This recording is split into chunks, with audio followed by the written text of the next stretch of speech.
Dios ama al dador alegre. ¿A quién ama Dios? Al dador alegre. Bien, ¿cuántos quieren oír la palabra que Dios preparó en la eternidad para este día? Cada vez que usted viene, expone su corazón y su mente a la palabra, usted está entrando en un propósito eterno. Y la palabra que Dios trae es para usted, no es para los que no vinieron. Diga, es para mí que vine. Amén. Bien, Mateo 6:6. Vamos a tomar este texto como plataforma para hablar de lo que hoy vamos a hablar. Mateo 6:6. Vamos a leer la palabra del Señor en el nombre del Padre, del Hijo y con la unción del Espíritu Santo. Mas tú cuando ores, entra en tu aposento y cerrada la puerta, ora a tu Padre que está en secreto. Y tu Padre que ve en lo secreto, te recompensará en público. ¿Reciben la palabra? Cierra tus ojitos por un momento y oremos. La palabra de Dios es espiritual y los espirituales la recibimos. Los que somos de Dios oímos la palabra del Señor. Padre, gracias por tu palabra que nunca regresará vacía, sino que ella hará todo aquello para lo cual tú la envías. Así como la lluvia y la nieve que descienden del cielo y riegan la tierra y la hacen germinar y producir, así tu palabra será prosperada en la vida de cada uno de los que la escuchen, sea de manera presencial o sea de manera virtual, aún la que quede grabada allí. Ella también tendrá el mismo efecto para los que la escuchemos. En Cristo Jesús. Amén. Amén. Dale un aplauso al Señor por la palabra.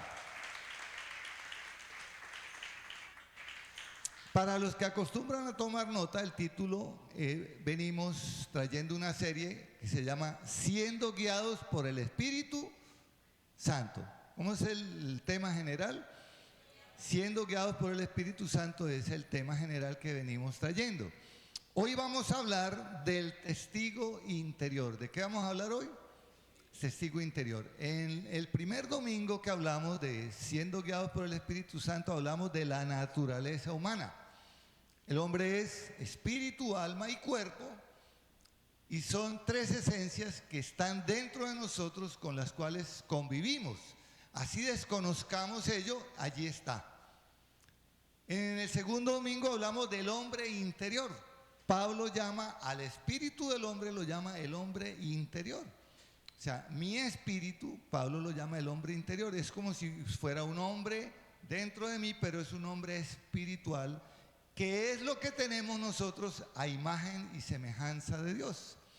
Porque Dios no tiene cuerpo, Dios es espíritu infinitamente perfecto que tiene existencia por sí mismo. Entonces, el hombre que fue hecho a imagen de Dios fue hecho a imagen en su espíritu. Y el espíritu del hombre es lo que Pablo llama el hombre interior. Eso lo vimos hace 15 días, que hace 8 días fue cena y predicó un obrero de aquí de la casa, una obrera nacida en casa. Y hoy vamos a hablar de lo que es el testigo interior, esa voz que nos habla, que nos guía, que nos arguye y que nos enseña. Pero ¿cómo llegamos a ese punto de poder ser guiados por el Espíritu de Dios a través de la voz interior de Dios en nosotros para ser exitosos en todo, para ser efectivos en todo lo que nosotros hagamos? Entonces se va a preguntar, pastor, ¿y qué tiene que ver el texto que acabamos de leer, donde se habla de la oración? Pues tiene muchísimo que ver el texto de la oración, y se lo voy a explicar de esta manera. Juan, el Bautista, enseñó a sus discípulos a orar. Entonces los discípulos del Señor vienen y le dicen, maestro, los fariseos le enseñan a sus discípulos a orar. Les enseñan a que se paren en la primera fila, que levanten las manos y griten a todo pulmón. Así oraban los fariseos. Los discípulos de Juan también fueron enseñados por Juan. Enséñanos a orar, le dijeron los discípulos del Señor. Eso está en parte del Sermón del Monte, al final Mateo 6, Mateo 5, 6 y 7 es lo que hace parte del Sermón del Monte, de donde el otro día hablamos que es la constitución del reino de los cielos. Entonces el Señor les dice estas palabras, dentro de todo lo que les dice, cuando vayan a orar, les dice: no hagan como los hipócritas que se ponen de frente para que los vea la gente. Es decir, usted no ora para que lo vean. Ahora, hacemos oraciones públicas, aquí se ora por peticiones, porque hemos entendido el poder de la oración colectiva. Si 2 o 3 se ponen de acuerdo en la tierra, o sea que se van sumando las fees y los poderes para que la oración tenga eficacia. Entonces el Señor dice: no lo hagan de esa manera. Cuando vayan a orar, dice, tampoco hagan repeticiones como los gentiles. Yo no sé si usted ha visto documentales de los mahometanos o de los hindúes orando. Ellos repiten y repiten y repiten y repiten, para no ir tan lejos. La iglesia tradicional, el rosario, los Padre Nuestros, las Ave María, son repeticiones, pero a veces son repeticiones sin sentido, porque ya la gente hasta ni vocaliza lo que dice. Entonces el Señor dice: así no es. Entonces ellos, oído atento, Él les dice: cuando ustedes vayan a orar, vayan ¿a dónde? A su aposento. Es decir, sálganse del tumulto, sálganse del bullicio y busquen un lugar apartado. El aposento puede ser también un lugar al aire libre, donde haya un árbol, haya un río, y usted se encuentre solo. Dice: y cerrada la puerta. ¿Por qué el Señor manda a que cerremos la puerta? Para que no nos miren, una razón, pero hay una importantísima: para que no nos distraigan. Es decir, la oración no puede ser con distracción. Pero usted puede cerrar la puerta y sin embargo tener este aparatico, y es como si tuviera la puerta abierta. Es decir, el Señor lo que está diciendo, porque cuando eso no había celulares, si hubiera habido celulares, el Señor dice: cierre la puerta y apague el celular. Es por eso. ¿Por qué? Porque Dios quiere exclusividad. Mire, ¿a usted le ha pasado que está hablando con alguien por teléfono y de pronto la persona dice cosas que qué? No es usted. A mí me parece una falta de respeto que yo esté hablando por teléfono con otra persona y de pronto grite: quítese de ahí. ¿Qué me está diciendo? No, es que no es con usted. Le dije: pero, o sea, perdóneme, si nosotros humanamente nos molestamos porque no nos ponen cuidado, porque se dispersan, ¿cuánto más Dios no quiere que nosotros en el momento de buscarlo en oración le demos la exclusividad? Oiga, es lo más lógico. Si nosotros lo queremos para nosotros, ¿por qué cuando estamos orando? Y yo lo he visto, el celular ahí, y estamos orando y ferviente, y de pronto suena el celular y se paran y se van a contestar.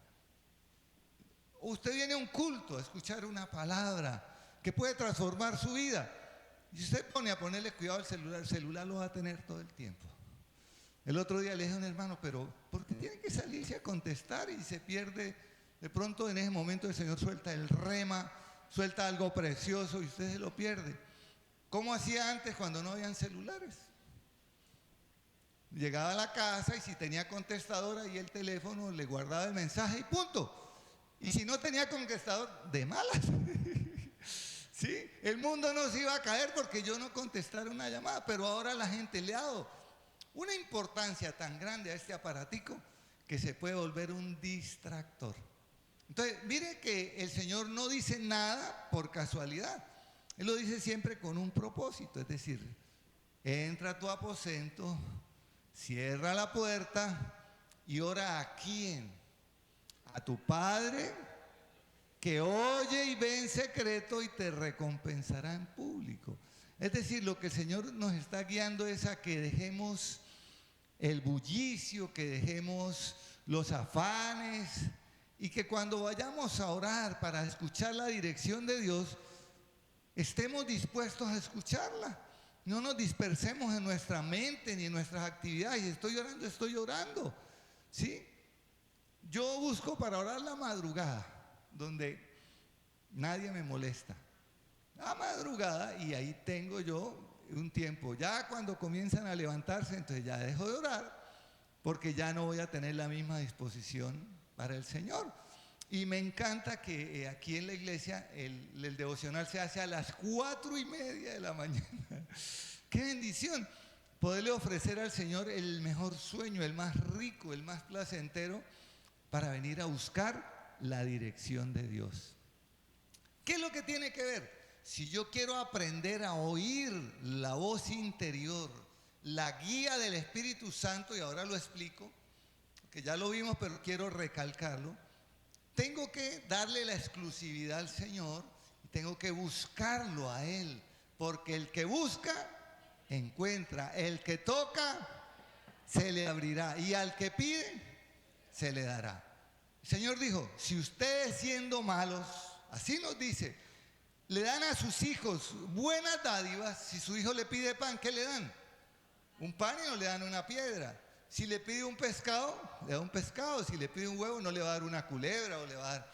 Dice, ustedes siendo malos le dan a sus hijos cosas buenas. ¿Cuánto más vuestro Padre Celestial no les dará el Espíritu Santo si se lo pide? Oiga, esto es de quererlo, pero una cosa es querer y otra cosa es buscarlo. Hay gente que quiere, yo quiero bajar de peso. Bueno, si usted quiere bajar de peso, tiene que hacer muchas cosas. Tiene que tener disciplina, yo le dije a un pastor que estaba barrigoncito, entonces nos encontramos 3 pastores ahora en el jubileo. Entonces me dice uno, dele la receta a Carmelo para que baje esa barriga. Entonces le dije, se la tengo. Y le dije, ¿cuál es? Le dije, esta, mire, este ejercicio. Así le dije, sí. Carmelo, a comer. Si yo quiero bajar de peso, no puedo quedarme solamente con la intención. Tengo que hacer algo diferente. Y eso pasa con la búsqueda del Espíritu Santo. ¿Cuántas veces usted ha prometido es que yo voy a ayunar, yo voy a leer la Biblia, y se queda solamente en intenciones? La búsqueda de la llenura del Espíritu Santo implica que yo tenga que dar algo. Y tengo que darle a Dios lo mejor y exclusivo. Dios no comparte su gloria con nadie. Y cuando uno está orando y se distrae, yo me imagino que Dios dice, hasta ahí llegó mi hijo. ¿Cierto? Entonces es poder centrarnos en lo verdaderamente importante para poder recibir de parte de Dios lo que Él nos quiere dar y guiar a través de su Espíritu. Este es un nivel de oración del aposento cerrado, cuarto secreto. Es una oración sin prisa. ¿Cómo es la oración? Donde vamos a pedir el consejo del que todo lo sabe. Todo lo sabe Dios, y es lo que vamos a pedir allí. Y vamos a esperar con paciencia la respuesta. Mi mamá me contaba, ellos quedaron huérfanos de mamita cuando nació el último tío mío. Y eran bastantes, eran como 9 hijos. Y mi mamita era como de la mitad. Entonces las hermanas mayores ayudaron a criar a los menores, porque mi abuela murió dando a luz al último bebé. Dice mi mamá que mi abuelo pues tenía una parcelita pequeña y él era jornalero, o sea, trabajaba como jornalero en fincas vecinas. ¿Y cuánto le podían pagar en esa época a un jornalero? Pues no mucho. Entonces, digamos que no aguantaban hambre, pero no tenían así como abundancia. Entonces dice mi mamá que cuando ella le quería pedir algo a mi abuelo, ella le decía, papá, tal cosa, y el abuelo guardaba silencio. Hasta 3 días se demoraba para contestarle, y venía a mi mente cuando estaba preparando esto, que mi abuelo se demoraba 3 días en contestarle a mamá. Pero mi mamá insistía, y detrás del abuelo, papá, papá, y el abuelo ni se inmutaba, ni se molestaba, ni nada, impávido, el abuelo no le decía nada. Y a los 3 días, generalmente no era menos de 3 días, le decía sí o le decía no. Y un sí o un no del abuelo eran definitivos. Y mi mamá, ella dice que ella esperaba esa respuesta generalmente era así. Sí, yo les conté que mi mamá fue monja. Para que mi abuelo le autorizara que ella fuera monja, fueron 3 días que ella detrás, papá, yo quiero ser monja, yo quiero ser monja. A la verdad, mi mamá lo que quería era aprender a leer y a escribir, porque a los 15 años no sabía, vivían en una vereda. Ya vio que las monjitas leían y mi abuelo, que la conocía, no dijo nada. Pero a los 3 días dijo, voy a llevarla a convención, que era donde quedaba el convento. Y si la aceptan, pues se queda de monja. Cuando la monja la vio, dijo, no, usted no sirve para monja. Y mi mamá dijo, yo quiero ser monja. O sea, ya era determinación. La monja superior dijo, pues si aguanta. Y a mi mamá aguantó. Y ella fue monja hasta que la echaron de monja. Hasta que la echaron, por eso usted me ve aquí. ¿Por qué le cuento esto? Si mi abuelo se gastaba 3 días en contestarle a mi mamá, y nosotros a veces hacemos una oración y queremos ya la respuesta. Y me acuerdo también, yo creo que Omaira ahí se acuerda, una familia que venía de Heliópolis y venían desde a pie aquí y había una niña pequeña. Entonces un día la niña le pidió a la mamá que le diera un paquete de papas margarita. Y la mamá dijo, mamita, no tengo. Entonces dijo, si no me da el paquete de papas margarita, me salgo de la cristiandad. Le dijo la niña. Entonces a mí se me quedó grabado eso, porque uno a veces hace esas oraciones infantiles, donde uno arrincona a Dios, o me da, o me da, o me salgo de la cristiandad. Escúcheme, la oración en el aposento es una oración de un nivel diferente, sin prisa. Yo no arrincono a Dios, no lo chantajeo, sino que espero pacientemente hasta que Él me responda. O sea, para eso se necesita tener paciencia y saber que Dios va a contestar. Dios va a contestar. El problema nuestro es la inmediatez de todas las cosas. Ya nos acostumbramos a la inmediatez del microondas, nos acostumbramos ahora al freidor sin aceite, cantidad de cosas. El celular, llamo a cualquier parte del mundo inmediatamente. Las cosas con Dios son en otro nivel. Para los que queremos ser guiados por Dios, necesitamos entenderlo y practicarlo. Amén. Entonces, partamos de esto. Dios oye cada oración que nosotros le hacemos.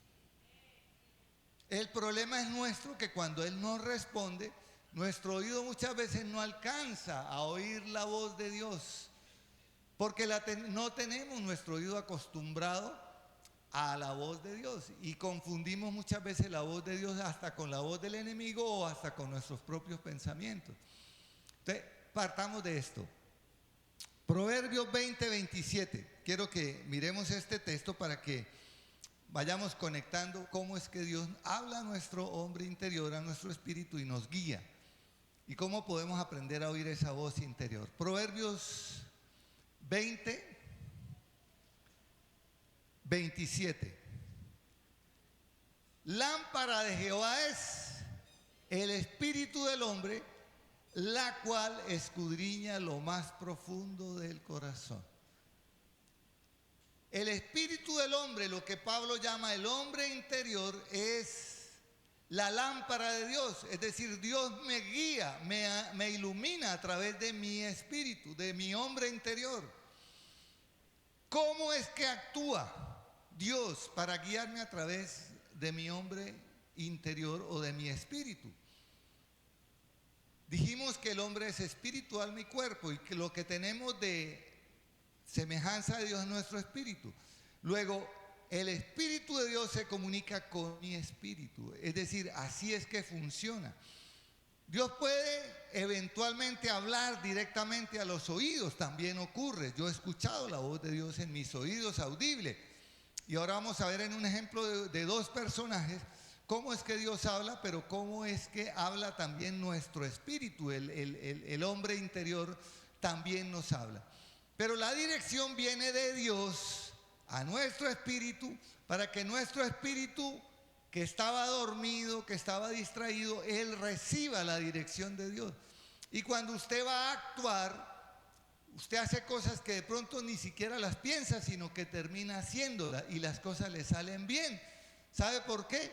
Porque su espíritu, su hombre interior, guiado por el Espíritu de Dios, le guía a hacer cosas que le van a llevar a agradar a Dios y a tener éxito en muchas de las cosas que usted haga. Si usted quiere ampliar, la palabra que amplié hace 8 días o hace 15 días, está ahí en el internet para que usted indague más. Por ahora vamos a quedarnos con esto. La respuesta para peticiones de dirección específica vendrá de parte de Dios a través de nuestro espíritu u hombre interior cuando recibe la dirección del Espíritu de Dios. Es decir, Dios responde. El Espíritu de Dios habla a nuestro espíritu y nosotros tenemos ya la respuesta sin que la sepamos. Pero ¿cómo es que esto actúa? Entonces vamos a mirar un momentico qué pasa con nuestro espíritu, qué pasa con las lenguas espirituales cuando nosotros oímos lenguas o nosotros somos los que las hablamos, y cómo es que Dios interactúa con nosotros para guiarnos. En la primera carta a los Corintios 14:2, Pablo habla de la dirección que Dios usa también a través de las lenguas y va a entender un poquito más usted esto. Dice Primera de Corintios 14:2. Primera de Corintios 14:2. Bien, vamos a leerla aquí. Porque el que habla en lengua desconocida, de pronto allí hay otra versión, pero es lo mismo, no habla a los hombres sino a Dios, pues nadie le entiende aunque el Espíritu hable misterios. Cuando hablo en lenguas espirituales que Dios me dio, no es que me las invente o me las aprendí, mi espíritu habla misterios con Dios. O sea, yo no entiendo lo que estoy hablando, pero mi espíritu sí. Su espíritu entiende. Por eso la Escritura dice que nuestro espíritu clama con gemidos indecibles delante de Dios. Nuestro espíritu se conecta con el Espíritu de Dios y clama con gemidos que usted no entiende, pero Dios sí entiende. Ahora el versículo 4. Primera de Corintios 14:4. El que habla en lengua desconocida a sí mismo se edifica, pero el que profetiza edifica a la iglesia. Vamos a quedarnos con la primera parte. El que habla en lengua se edifica a sí mismo. Por eso yo debo anhelar ser bautizado en lenguas espirituales. Porque aunque yo no entienda que estoy hablando en esas lenguas, mi espíritu sí es edificado y Él es el que en último me va a dirigir. De Él voy a recibir esa voz interior, ese silbido apacible, que es el que me va a guiar en muchas de las cosas que yo hago en la vida. Amén. Bien, y en el versículo 14, Primera de Corintios 14:14, ya para cerrar esta parte que es la explicación, dice Pablo, porque si yo oro en lengua desconocida, mi espíritu ora, pero mi entendimiento queda sin fruto. Entonces mire, ¿el entendimiento de qué parte es? ¿Del alma o del espíritu? Del alma, porque hace parte del conocimiento. Yo oro en lenguas, mi entendimiento no sabe, pero mi espíritu sí, aunque yo no lo entienda. Y hay cosas espirituales que no entendemos, así nos matemos la cabeza y lo que tenemos es que creerlas. Usted recuerda el texto que tomamos para orar por la ofrenda, pero sin fe es imposible agradar a Dios. Yo debo creer porque está escrito, Dios no va a mentir. Dios no va a colocar una mentira en la escritura para que yo la crea. No, todo lo que está en la Biblia es verdad. Entonces yo creo y me aferro a la palabra y soy beneficiado por ella. Ahora mire lo que dice Romanos 8:14. Ya estamos hablando de la explicación que Pablo da de la guianza del Espíritu Santo. ¿Qué dice Romanos 8:14? Porque todos los que son guiados por el Espíritu de Dios, estos son hijos de Dios. Entonces, déjeme hacerle aquí un pequeño paréntesis. Nosotros predicamos que a los que le recibieron, a los que creen en su nombre, se les dio potestad de ser hechos hijos de Dios. Ojo con las palabras, aquí hay abogados, levánteme la mano si hay algún abogado, porque ellos son muy acuciosos. Abogados, ¿no hay? Ah, claro, está mi hermana Miller. Ah, está mi hermano John, no lo había visto, John. Mire, cuando el texto dice en Juan que a los que le recibieron, a los que creen en su nombre, les dio potestad, o sea, les dio derecho de ser hijos de Dios. Pero un derecho se toma o no se toma. Yo puedo tener derecho a una herencia, pero puedo decir, no me interesa. Y dejo que mis hermanos o mis familiares tomen la herencia. He conocido casos así. Es decir, que con solo creerlo no es suficiente, sino que tengo que tomarlo. O sea, entonces aquí viene la parte complementaria. Me deja el texto, por favor, de Romanos. Dice, los que somos guiados por el Espíritu Santo de Dios, somos hijos de Dios. O sea que la manera de yo tomar la posesión es aprender a ser guiado por el Espíritu Santo de Dios. ¿Y quién no quiere ser guiado por el Espíritu de Dios? Mire, para un médico, para un ingeniero, para un abogado, para quien sea, hasta para una receta de cocina. Que usted desconozca algo, usted le pide al Señor que le dirija y Él le dirige. Contaba en el culto anterior que como ingeniero me puse a hacer una máquina de hacer bombones. Entonces me dijeron, ¿usted es capaz? Y si hay algo que rete a un colombiano es que le digan que usted es capaz. Usted es capaz, y digo, y me metí a hacer la máquina de hacer bombones. Entonces me mostraron una, claro, estéticamente yo la miré, nosotros en términos ingenieriles le llamamos fusilar una máquina. Entonces yo fusilé la máquina, o sea, me la metí aquí, la hice. La bendita máquina no bajaba los palillos. No bajaba los palillos, se quedaban trancados en la tolva de los palillos del bomboncito. Y si no bajan los palillos, yo pierdo todo lo demás. Y eso era un detallito mínimo. Y yo oré. Y oré, Señor, muéstrame, hasta que el Señor me mostró. En una visión, el Señor me permitió ver la máquina y me mostró que los palillos se trancaban ahí porque ellos son como dos piñoncitos, ellos tienen ranuritas. Entonces, si no se devuelve un palillo, quedan ahí y trancan todos los demás palillos. Entonces había que devolver un palillo. ¿Y cómo se devuelve? Coloqué ahí un rodillito en la tolva, girando al revés, devolviendo un palillo y bajaban los palillos y la máquina funcionó. ¿Quién me enseñó eso? Pues el que todo lo sabe. Ahora, ¿habrá algo de cocina, de medicina, de derecho que el Señor no conozca? Ay, que cuando yo oro por los abogados de esta casa, que hay bastantes, yo pido al Señor que le dé 10 veces mayor sabiduría que todos los contrincantes que se enfrenten. Así como Daniel, Sadrach, Mesach y Abednego, Ananías, Misael, Ananías y Azarías. 10 veces mayor. Y a los profesionales igual, a los médicos, a los ingenieros, que nos dé 10 veces mayor sabiduría. Porque si somos guiados por el Espíritu de Dios, pues ¿qué nos puede quedar grande? Pero allí es donde tenemos que aprender también a darle la gloria a Dios. Porque a veces nos queremos quedar con la gloria de Él y Dios no comparte la gloria con nadie. ¿Cuántos le dan un aplauso al Señor por esto?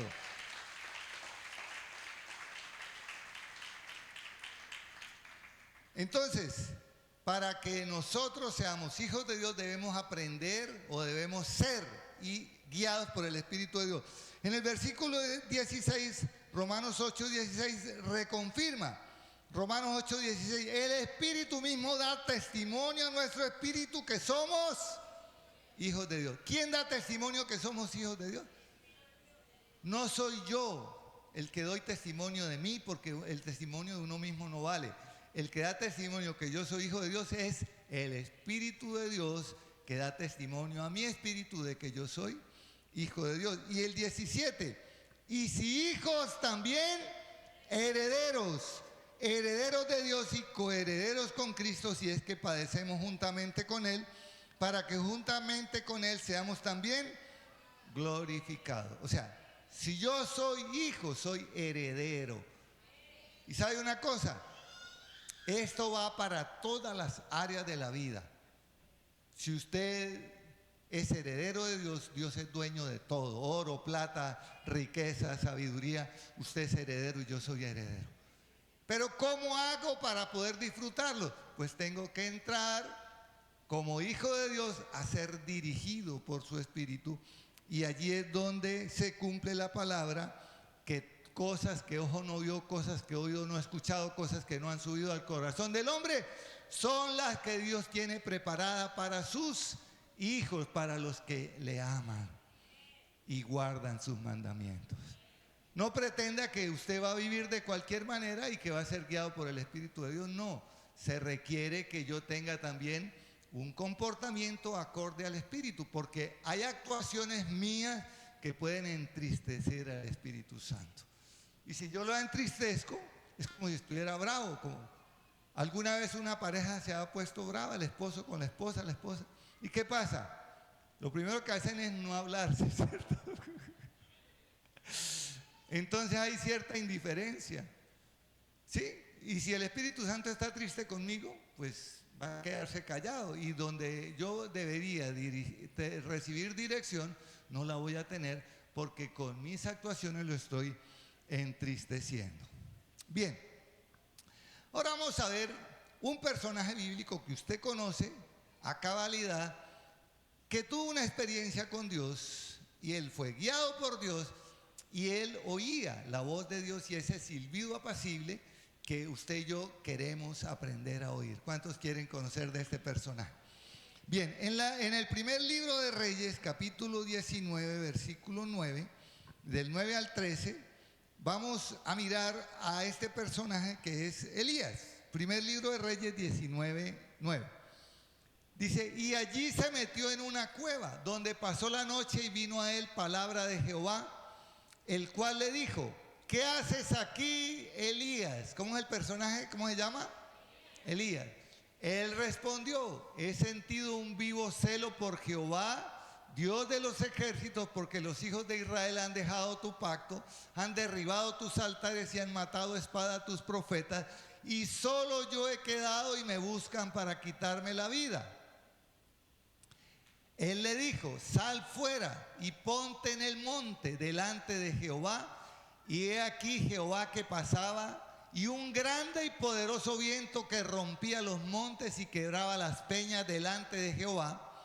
Pero Jehová no estaba en el viento. Y tras el viento un terremoto, pero Jehová no estaba en el terremoto.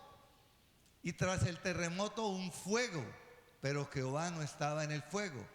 Y tras el fuego un silbo apacible y delicado. Verso 13. Y cuando lo oyó Elías, cubrió su rostro con su manto y salió y se puso a la puerta de la cueva. Y aquí vino a él una voz diciendo, ¿qué haces aquí, Elías? Escúchame bien. Elías, el profeta de fuego. Elías había hecho descender fuego del cielo y había hecho que se consumieran 2 grupos de 50 soldados que lo querían llevar al rey para que lo mataran. Y Elías oraba al cielo y hacía descender fuego del cielo y chamuscaba a los soldados. Cuando mandaron otro y él entendió lo que le iba a pasar, él pidió misericordia. Dijo, vea, yo sé que yo estoy cumpliendo órdenes, y Elías tuvo misericordia y no hizo descender fuego del cielo y se presentó ante el rey. Pero déjeme decirle algo. El hombre que hizo descender fuego del cielo, el hombre que mató 400 profetas de Baal y que hizo que el fuego de Dios encendiera el holocausto para que el pueblo viera cuál era el Dios verdadero, si era Baal o si era Jehová. Ese mismo profeta que tenía toda la unción para hacer descender fuego del cielo, salió corriendo porque una mujer lo amenazó. Así de sencillo. Es decir, ¿cómo un hombre de Dios con una unción tan extraordinaria como la de Elías sale corriendo porque una mujer lo amenaza? La reina Jezabel, la esposa de Acab. Ahora hay un trasfondo, porque Elías creía que él era el único profeta que quedaba y que si a él lo mataban se iba a acabar el reino de los cielos. Y déjeme decirle que hay muchos como Elías que piensan que son los únicos que Dios usa, y no. Si Elías hubiera fallado, porque en cierta manera falló, Dios levantó a Eliseo. Es decir, Elías estaba equivocado en el sentido de que él pensó que era el único que quedaba, y Dios tenía 7,000 personas que no habían doblado sus rodillas delante de Baal. O sea que la huida de Elías era miedo. Pero ¿de dónde venía el miedo? Del hombre que hacía descender fuego del cielo. Hubiera podido hacer lo mismo. Señor, que descienda fuego del cielo y consuma a Jezabel. ¿Lo hubiera podido hacer? Claro que lo hubiera podido hacer. Entonces, ¿por qué Elías salió corriendo? La respuesta está en los primeros 8 versículos. Vuelva por favor al versículo 1 del mismo capítulo. Mire lo que dice Primera de Reyes 19:1. En el versículo 1, para que usted vea la respuesta. Y Acab dio a Jezabel la nueva de todo lo que Elías había hecho y de cómo había matado a espada a todos los profetas. Siguiente, hasta el 8. Entonces envió Jezabel a Elías un mensajero diciendo: así me hagan los dioses, y aún mañana, si mañana a estas horas yo no he puesto tu persona como la de uno de ellos. Viendo pues el peligro, se levantó y se fue para salvar su vida. Y vino a Berseba, que está en Judá, y dejó allí a su criado. Y él se fue por el camino, por el desierto, un día de camino, y vino y se sentó debajo de un enebro. Y deseando morir se dijo: basta ya, oh Jehová, quítame la vida, pues no soy yo mejor que mis padres. Y echándose debajo del enebro se quedó dormido. Y aquí luego un ángel le tocó y le dijo: levántate, come. Entonces él miró, y he aquí a su cabecera una torta cocida sobre las ascuas y una vasija de agua, y comió y bebió y volvió a dormirse. Y volviendo el ángel de Jehová la segunda vez lo tocó diciendo: levántate y come, porque largo camino te resta. Verso 8. Y se levantó pues y comió y bebió, y fortalecido con aquella comida caminó 40 días y 40 noches hasta Horeb, el monte de Dios. Permítame explicarle qué le pasó a Elías, porque en el Nuevo Testamento, en Hebreos, dice que Elías era un hombre sujeto a pasiones semejantes a las nuestras, pero que oró fervientemente. ¿Qué es orar fervientemente? Con fe, creyendo, como dijo el Señor: si le dicen a este monte, desarráigate y arrójate al mar, el monte obedecerá. Es decir, oró fervientemente. ¿Qué pasó con Elías? Resulta que Elías hacía las cosas solo. Fíjese que al criado, en vez de llevarlo con él, lo dejó, se fue solo. Bueno, de pronto dijo: si yo corro peligro, que sea a mí solamente al que me maten. Era un hombre sacrificial, y dejó al criado allí. Pero en el momento de armar el altar con las piedras para el holocausto y mirar cuál era el Dios que respondía con fuego, él hizo todo. Él puso las piedras, sacrificó el buey, lo partió, lo colocó. O sea que tenía exceso de trabajo. Elías se saturó de actividades y no permitió descanso. Y fíjese que lo que Dios hace con Elías es eso. Él va deprimido porque Elías está deprimido. Cuando él dice: Señor, quítame la vida. ¿Alguna vez usted le ha pedido al Señor que se lo lleve? Sí, de pronto: Señor, llévame, estoy cansado, ya no puedo más. Pero resulta que Dios no actúa así porque yo se lo pida. El tiempo y la hora de mi partida lo tiene Él. Es más, ni siquiera iba a morir Elías, porque Elías no murió. Elías subió en cuerpo y alma al cielo.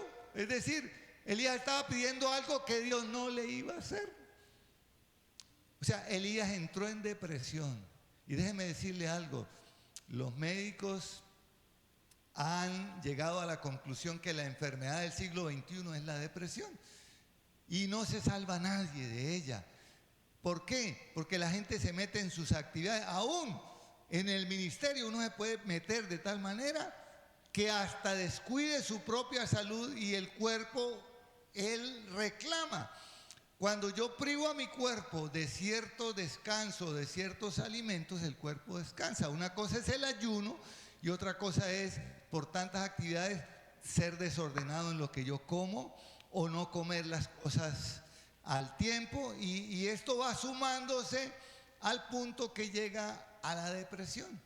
Y cualquiera es susceptible de entrar en depresión. Cualquiera, nadie se va a salvar. Entonces mire la ternura y la delicadeza y el amor de Dios. Le envía un ángel. ¿Y qué hace el ángel? Le hace una arepa o cañera con queso costeño, con aguacatico, asada en las brasas, en un tiesto de barro, sí, con una vasija de agua. Y le dice, come y bebe. O sea, mire el proceso de Dios para volver a restaurar al profeta. O sea, si nos dejamos llenar de actividades, aún las actividades eclesiales pueden llenar nuestra vida y no tener tiempo ni siquiera para orar con Dios. Entonces Dios comienza a restaurar la parte física del profeta, le restaura sueños, se queda dormido, luego lo alimenta. Y cuando ya considera que ha dormido suficiente, la Biblia no dice cuánto tiempo, vuelve y lo despierta y le dice, come y bebe, porque largo camino te espera. Y dice que Elías obedientemente comió y bebió y caminó cuántos días y cuántas noches. Oiga, si descubriéramos esa receta de lo que del ángel de Jehová le dio a Elías, sería hoy una maravilla, ¿cierto? 40 días y 40 noches caminó el hombre sin comer nada y sin tomar agua. ¡Qué bendición! ¿Hasta dónde? Hasta el monte Horeb. Y en el monte Horeb, ¿qué le mostró Dios? Fíjese todo el tiempo que Dios se toma para llevar a Elías desde Judá a Beerseba, donde dejó al criado, hasta el monte Horeb, monte de Dios, para solamente hablarle. Porque usted ve que él llega al monte y ¿qué hace? Dios le habla. Y dice que cuando él llega al monte se esconde en una peña. Yo, bueno, el Señor me dijo que monte Horeb, ya llegué, aquí hay esta peñita, esta cueva, aquí me quedo. Y dice que lo primero que viene es un viento fuerte que rompía las peñas. Oiga, imagínense un viento que sea capaz de levantar una roca y partirla. Una cosa terrible, o sea que lo que Elías estaba experimentando era algo sobrenatural. Pero el escritor bíblico dice, pero Dios no estaba en el viento fuerte. Luego del viento fuerte que vino, un terremoto. ¿Usted recuerda cuándo hubo un terremoto? Cuando Jesús murió. Dice que la tierra tembló, hubo un terremoto y los sepulcros se abrieron. Bueno, hubo un terremoto, es decir, se movió la tierra, pero Dios no estaba en el terremoto. ¿Qué vino después del terremoto? Un fuego. Elías era especialista en hacer descender fuego del cielo y él probablemente dijo, ahora sí está Dios aquí. Pero ¿qué dice el escritor bíblico? Tampoco estaba en el fuego. ¿Dónde estaba Dios? En el silbo apacible. Y aquí es donde quiero aterrizar. Escúcheme, a veces queremos que Dios nos hable. Dios te dice, no. A veces Dios nos va a hablar allá, en el momento que usted menos espera, en la quietud de su aposento, aislado en un campo allá, mirando un atardecer, solo, y Dios te va a hablar con un silbido apacible. Porque queremos la inmediatez de todas las cosas. Y mire todo el tiempo que Dios se tomó para hablarle a Elías y reconvenirlo. ¿Y qué le dice después? Porque le dice, Elías, ¿qué haces? Y él vuelve y suelta la cartilla, ¿es cierto? He sentido un vivo celo por Jehová, porque han matado a todos sus profetas, yo soy el único que queda. Y el Señor le dice, me he guardado 7,000 que no han doblado sus rodillas delante de Baal. Por lo tanto, vaya y unja a tal por rey en Damasco, vaya unja a tal otro rey y vaya busque a Eliseo como profeta en su lugar. Oiga, que Dios mande al profeta a buscar a otro que haga lo que él le dio miedo a hacer de pronto. Y es donde nace el ministerio de Eliseo. Pero fíjese la obediencia de Elías. Él obedeció, no tuvo ningún problema. Fue y buscó al rey y lo ungió, buscó al otro y lo ungió, y fue y buscó a Eliseo y le dijo, sígueme. O sea que Elías, que era un hombre sujeto a pasiones como las suyas y las nuestras, en un momento de depresión se le fue la conexión con Dios. Y Dios tuvo que mandar un ángel que restaurara su parte física para que él pudiera tener la serenidad y la paz de poder oír la voz de Dios. Déjame decirle algo. Dios habla de muchas maneras. Dios habla a través de la Biblia. Cuando usted no escuche la voz de Dios, lea la Biblia, porque allí está contenido todo el mensaje de la palabra de Dios. Y Jesús le dijo al diablo en el día de la tentación en el desierto, no solo de pan vivirá el hombre, sino de toda palabra que sale de la boca de Dios. Usted puede depender de la palabra de Dios. Yo lo he hecho. Yo les he contado que hubo una época en mi vida, ya como pastor, que tuve como 1 año y medio de silencio de Dios. Yo no escuché la voz de Dios, no la escuchaba, y no porque no orara, era cuando más oraba, más, y no escuchaba como al principio, que yo escuchaba audiblemente la voz de Dios que me dirigía y me llevaba y me decía, ¡ay, qué rico! Para mí eso era nuevo. Pero llegó un momento donde Dios se cayó. Y yo dije, ¿qué pasa conmigo, Señor? Y yo decía así, Señor, ¿qué pasa conmigo? Y el Señor no me contestó. 1 año y medio de silencio de Dios. ¿Sabe qué me sostuvo? La palabra de Dios. Yo sabía y había creído que lo que está aquí escrito es verdad. Y un día, yendo yo en mi vehículo, y siempre mantenía la emisora de la iglesia, y un pastor habló y dijo exactamente lo mismo. Él pasó 2 años donde Dios no le habló. 2 años. ¿Y sabe qué? Y el pastor dijo, y cuando a los 2 años Dios le habló, le dijo, fue cuando más cerca estuve de ti. Dios mío, a veces nosotros nos volvemos insensibles a la presencia de Dios, y Dios estando al lado nuestro, de pronto lo queremos enmarcar en el terremoto, lo queremos enmarcar en la espectacularidad. Señor, úsame, levanta levanta al paralítico, porque lo que queremos es la fama de nosotros y no la gloria de Dios. Y el profeta nos da un ejemplo. Necesitamos obedecer a Dios, buscar ese silbido apacible que solamente se encuentra en el aposento secreto, lejos del bullicio, lejos de las actividades, lejos de aquellas todas cosas que me distraen de la presencia de Dios.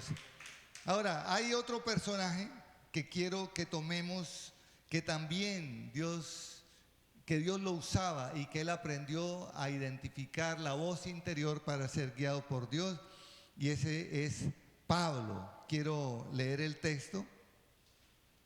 Hechos 27:9. Hechos 27:9.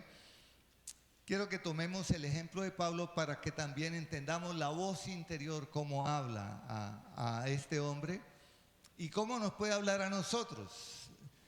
Vamos a leer del versículo 9 al 11.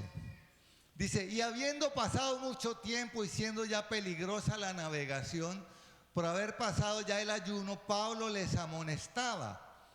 Verso 10, diciéndoles, varones, veo que la navegación va a ser con perjuicio y mucha pérdida, no solo del cargamento y de la nave, sino también de nuestras personas. Pero el centurión daba más crédito al piloto y al patrón de la nave que a lo que Pablo decía. Escúcheme bien. Si usted no conoce el pasaje, Pablo está siendo llevado a Roma, pero está siendo llevado prisionero porque él apeló a César. Dios le dijo que tenía que dar testimonio delante de reyes y él iba a estar delante del César romano. Y él sabía que Dios le había hablado y que él iba a llegar a Roma. Pero en la travesía ellos se embarcaron en esa época en barcos, porque no había un transporte aéreo en esa época, y él iba como prisionero con otros prisioneros, y dice que se formó una tempestad y comenzaron a botar todo lo que tenía, la carga, y quedaron ellos nomás, ayunaron. Los marineros cuando hay tempestad ayunan para clamar a su Dios, al Dios de cada uno de ellos. Dice que pasó todo eso y todavía estaban en peligro. Entonces dice que Pablo percibió, porque él dice veo. Él no dice esto me lo reveló un ángel, sino que el espíritu interior de Pablo le decía que si seguían con ese rumbo iban a perecer todos. No solamente se iba a perder la nave, sino que se iban a perder sus vidas. Pablo no está diciendo que fue el espíritu que le dijo, ni fue que un ángel se le apareció, sino dice percibo, veo que la navegación va a ser con pérdida. Es decir, a Pablo lo guiaba el hombre interior. ¿Quién le dijo a Pablo que iba a ser con pérdida la navegación? La voz interior del espíritu de Pablo, que tenía la certeza que él iba a presentarse delante de César. Entonces, ¿qué le quiero decir con esto? Que nosotros debemos aprender a identificar la voz de nuestro espíritu cuando nos habla, porque nos habla, pero el problema es que estamos tan acostumbrados a oír otras voces que ignoramos la voz del espíritu que nos quiere guiar. Y usted quiere mirar el final de esto, pues está allí, usted puede seguir leyendo, pero yo se lo voy a resumir. La nave se estaba destrozando, los centuriones iban a matar a todos los prisioneros para que no se escaparan, y Pablo intercedió y dijo, no nos maten, déjenos que todos vamos a salir. Y todos salieron y se salvaron todos y llegaron a una isla llamada Creta, y allí sucede algo sobrenatural. Finalmente Pablo llegó a Roma y dio testimonio delante de César. Todo lo que Dios se ha propuesto hacer con sus hijos lo hará. Pero nosotros necesitamos aprender a oír la voz interior, la voz del Espíritu nuestro, que es guiado por el Espíritu de Dios, para ser exitosos en todo lo que emprendamos. Yo quiero que usted se coloque en pie por un momento. Y vamos a cantar una canción. Vamos a cantar una canción. ¿Queda algún pianista? ¿O vino el rapto para ellos?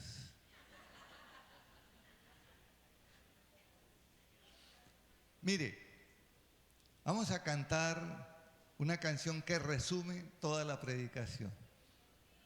Si yo soy hijo de Dios, soy guiado por el Espíritu de Dios. Debo buscar y anhelar la presencia y la llenura del Espíritu Santo para poder disfrutar de la herencia que como hijo de Dios yo tengo. Hay una canción que nos aprendimos desde un comienzo que dice: el Espíritu de Dios está en este lugar. El Espíritu de Dios se mueve en este lugar. Está aquí para consolar, está aquí para liberar, está aquí para guiar. El Espíritu de Dios está aquí. Nuevamente, el Espíritu de Dios está en este lugar. El Espíritu de Dios se mueve en este lugar. Está aquí para consolar. Está aquí para liberar. Está aquí para guiar. El Espíritu de Dios está aquí. Muévete en mí. Muévete en mí, toca mi mente y mi corazón, llena mi vida de tu amor. Muévete en mí, Dios Espíritu, muévete en mí. Muévete en mí, muévete en mí. Toca mi mente y mi corazón, llena mi vida de tu amor. Muévete en mí, Dios Espíritu, muévete en mí. ¿Cuántos quieren que el Espíritu de Dios se mueva? Voy a hacer una invitación. Yo quiero que todos aquellos que digan, yo quiero ser guiado por el Espíritu de Dios, que Él viva dentro de mí, pasen al frente, por favor. Diga, yo quiero ser guiado por el Espíritu de Dios, yo no me quiero equivocar más. Quiero que todos mis pasos sean guiados por Dios y de corazón lo quieran y lo anhelen, porque esto no se trata solamente de quererlo y anhelarlo, sino de actuar y de permitir que sea Dios el que guíe nuestras vidas, porque Él nos guiará a toda verdad. El Espíritu Santo nos enseñará todas las cosas, y todas son todas, en todas las áreas de la vida, de la ciencia, de la tecnología. Para Él no hay nada oculto, porque Él es Dios. Pero usted que está aquí, usted que se quedó allá de pronto porque no hubo espacio acá, levante sus manitas al cielo, cierre sus ojitos y ore. Señor, aquí hay un grupo de hombres y mujeres sedientos y hambrientos de tu palabra y de tu Santo Espíritu. Tu palabra nos dice que si nosotros, siendo malos, damos a nuestros hijos cosas buenas, ¿cuánto más nuestro Padre Celestial, que es bueno y bueno en gran manera, nos dará el Espíritu Santo si se lo pedimos? Señor, yo pido la llenura de tu Espíritu Santo para mi vida. Pido la llenura de tu Espíritu Santo para cada uno de tus hijos y tus hijas, Señor. Hay unos que quieren y anhelan hablar en lenguas. Señor, bautízalos en lenguas espirituales, que ellos puedan hablar misterios contigo, así su entendimiento no sea edificado, pero su espíritu sí va a ser edificado. Y si nuestro espíritu es edificado, podremos recibir directamente del Espíritu Santo de Dios la llenura, la dirección, la gracia, la sabiduría y la unción. Señor, guíanos a través del Espíritu Santo. Guíanos, Señor, guíanos. Pídale que le guíe, diga, Señor, quita de mi mente toda distracción, todo aquello que impide que yo escuche la voz interior, la voz de tu Espíritu hablando a mi espíritu, para que luego esa voz interior de mi espíritu me pueda guiar donde quiera que yo vaya. Diga, guíame, Señor, lléname con tu Espíritu Santo. Ayúdame a entender, Señor. Y si no lo entiendo, ayúdame a creerlo y aceptarlo. Pero sobre todo, ayúdame a obedecer. Diga, Señor, ya no quiero pelear más contigo. Ya no quiero tener dudas. No quiero que la depresión, los afanes del mundo me quiten el tiempo y el espacio de la búsqueda tuya. Proponga un lugar y un tiempo para buscar esa voz interior del Espíritu de Dios hablando a tu espíritu. Y no solamente propóngalo, sino comience a hacerlo, porque Dios va a hablarte. De hecho lo está haciendo, y a través de la voz interior te va a guiar a toda verdad, te va a guiar a todo éxito. No habrá cosa que tú no puedas hacer por desconocimiento, porque Él te va a capacitar de manera sobrenatural. Habrá cosas que tendrás que hacer por ti mismo. Hay cosas que tú tienes que hacer y no las va a hacer Dios. Pero aquellas que tú no sabes, Él te las va a enseñar, porque Él lo prometió, que nos enseñaría todas las cosas y nos recordaría las palabras de Jesús.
mi vida de tu amor. Muévete en mí, Dios Espíritu, muévete en mí.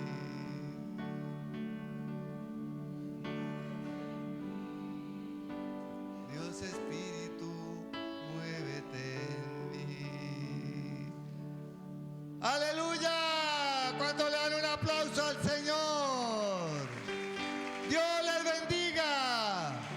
Vaya en paz a su casa con la bendición del Padre, del Hijo y del Espíritu Santo. Amén.